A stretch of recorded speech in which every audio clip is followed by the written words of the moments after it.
As I was preparing for this afternoon, I have to admit I was feeling pretty down. I thought, sure, it's MLK Jr. holiday, but as it was, noted already, it's also presidential inauguration day.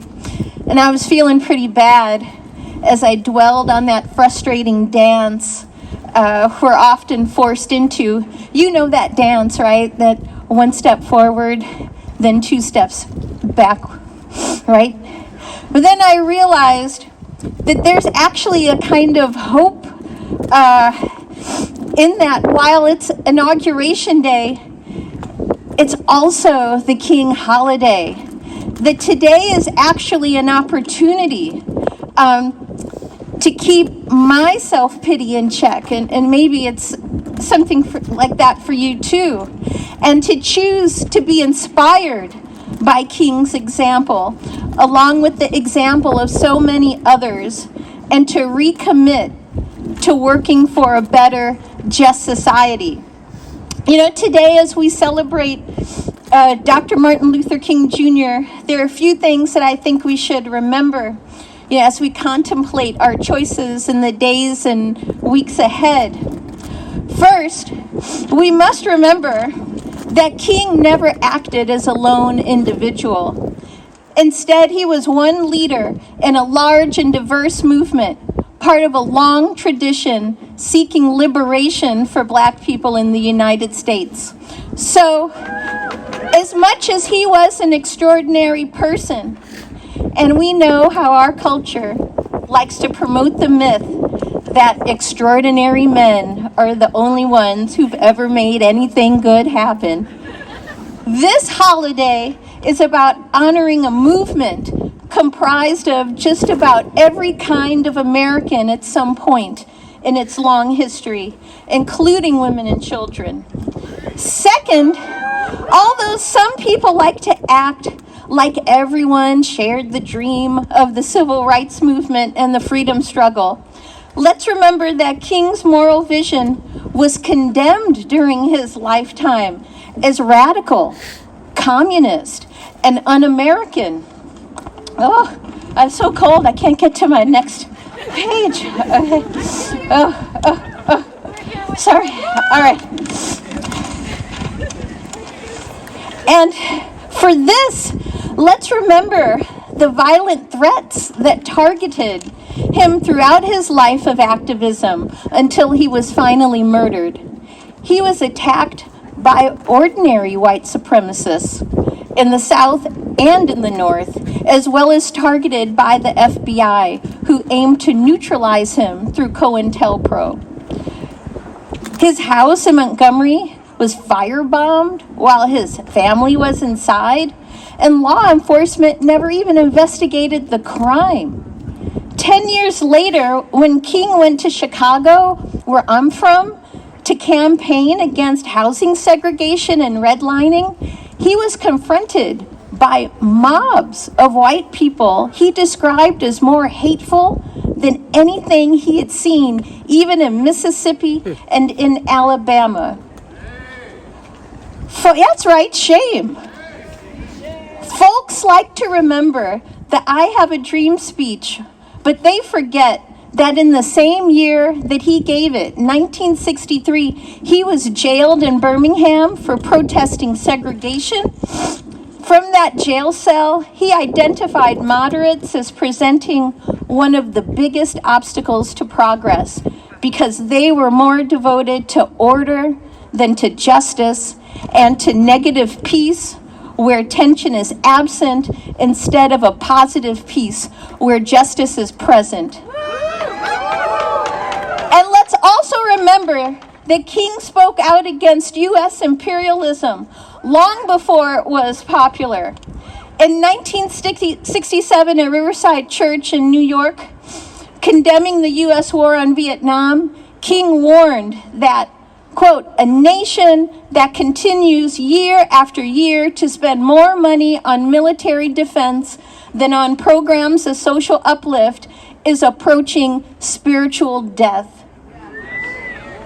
In response, both the Washington Post and the New York Times published editorials criticizing the speech, with the Post noting the King's speech had, quote, diminished his usefulness to his cause, to his country, and to his people.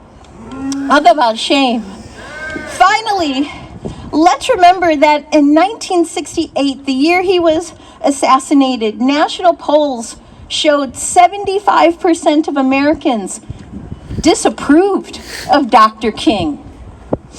You know, most of us have never faced the kind of repression that King and other of his colleagues faced. Things must have looked pretty bleak at times for him and members of the movement. And today, even though things look bleak in Washington, we cannot stop fighting for what we know to be right, as so many of us, as so many said before me, and so many are going to reiterate after me. Despite intransigence of decision makers and signs of spiritual death all around us, after all, the U.S. defense budget is the biggest in the world, bigger than the budget of several countries combined. While we have our fellow Rhode Islanders living outdoors in freezing temperatures, we really cannot afford to surrender to powerlessness and hopelessness. So what can we do?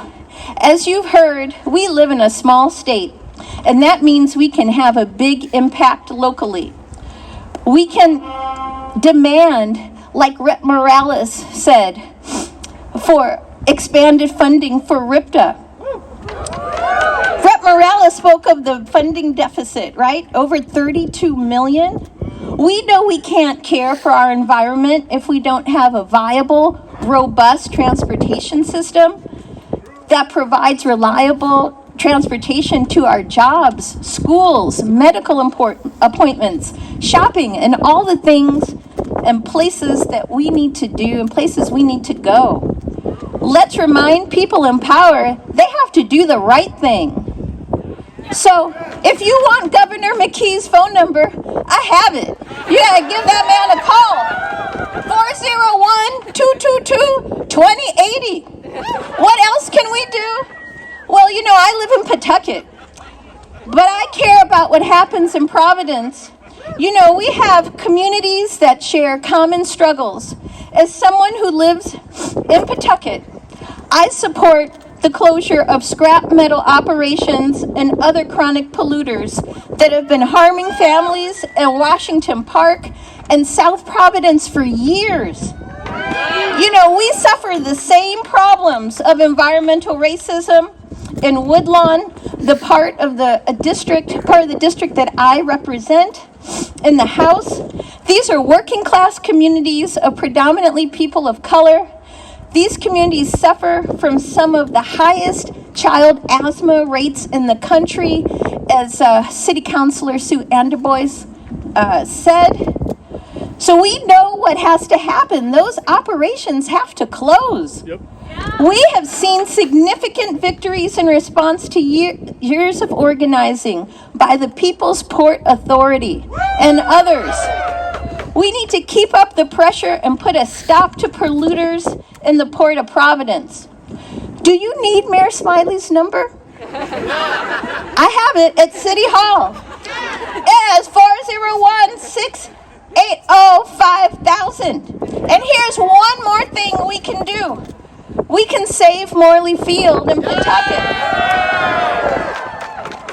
Despite community opposition, the city of Pawtucket has continued to plan to pave Morley Field, the only public recreational green space in the densely populated neighborhood of Woodlawn. They plan to make that park into a parking lot. And that is another example of environmental racism targeting an historically underserved community. And we have won some significant victories to slow down and reduce the scope of their plans. But we have to do more to finally put their lousy plans to rest and create a green space that Woodlawn deserves. Can you call Mayor Grebian? I have his number too. 401-728-0500, extension 281. So in closing, let's not dwell in despair. Let's remember examples of King and members of the Black Freedom Movement who insisted on keeping on. Our communities need us, and that's where we can make the biggest difference during the next 4 years.